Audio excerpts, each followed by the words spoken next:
Hello and welcome to your weekly horoscope for week commencing the 21st of February. This is for the Sun or the Ascendant.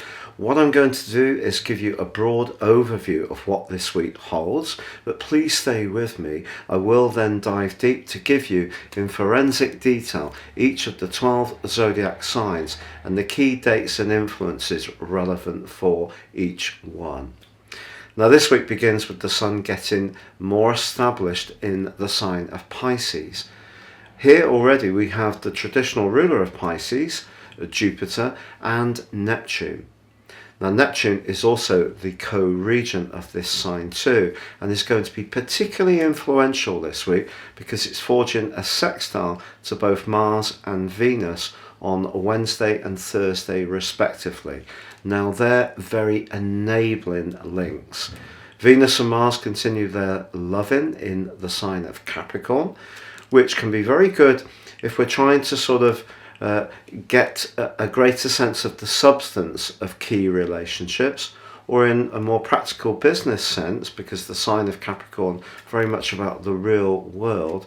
Maybe it's going to be those old-fashioned ways of doing things that actually can come up trumps. But with Neptune in the mix, a little bit of spirituality or sacrifice can also work wonders.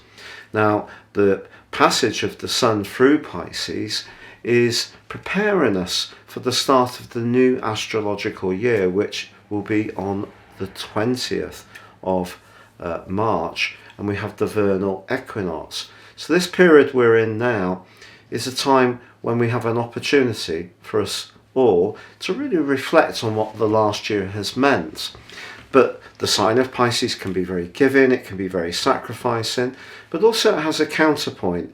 Every sign has its upper and lower manifestation, and Pisces can also be quite detached in a cool way.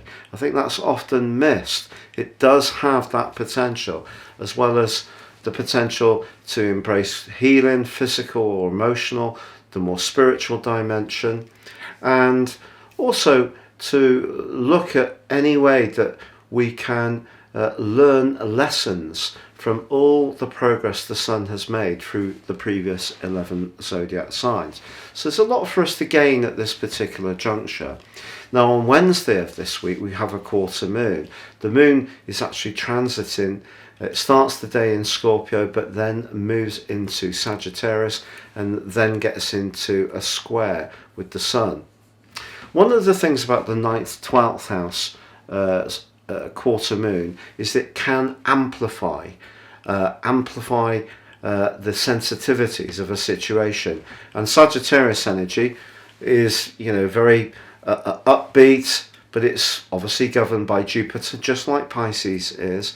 So it can be a little bit exaggerated. So there may be something that is swirling around us in the second half of this week where it's going to be important to keep a sense of perspective.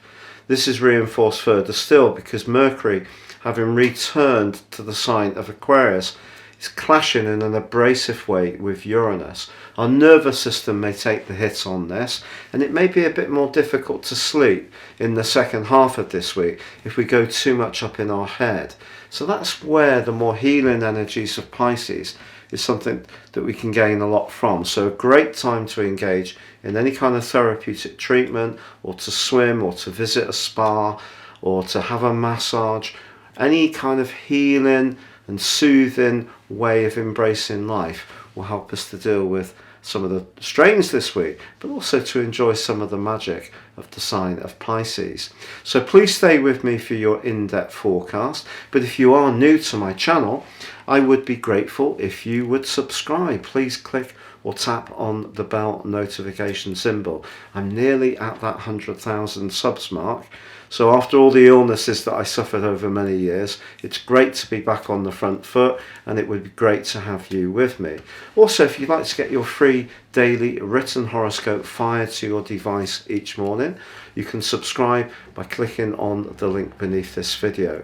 Finally, If you'd like to ascend above Zodiac astrology, but don't really know too much about what your natal horoscope holds, you can order your natal horoscope and interpretation and get a 12-month forecast, but get 30% off with my special offer. Please see the link below. This will give you so much data of what makes you tick in a very unique way beyond just your zodiac sign. Hello Leo, and welcome to your weekly horoscope for week commencing the 21st of February. Transitions, transformations, and even some endings but new beginnings are all part of the broad astral possibilities of this week. If you're someone who's very entrepreneurial and very much into business and working for yourself, I think some good stuff can be developing for you. Not least that the sun is giving you more permission and more opportunities to showcase these instincts. But with Neptune in the mix as well, mixing practicalities with making sure how you go about things feels right, particularly around very close alliances, is important. And with Mercury in your sector of relating again in a pinch point with Uranus in the second half of this week, if you're not finding it easy to receive the cooperation or support or work with someone in the way you want, it could see you having a little bit of a double take and wondering if you are on the right track. But that's the whole point with the 8th house. It can be a time when we reap tremendously deep rewards.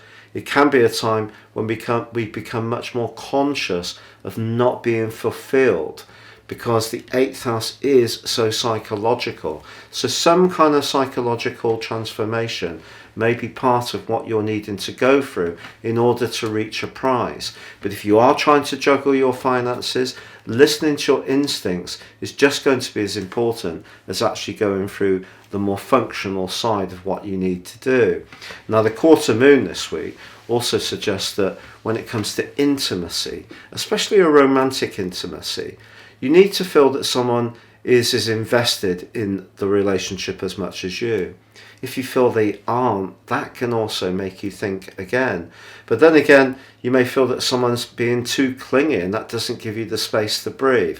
So a complex set of energies this week, but something I feel needs to evolve in your situation, and your desire for some kind of challenge to really test yourself out so you know exactly where you're up to in your personal development is also going to be quite strong as well.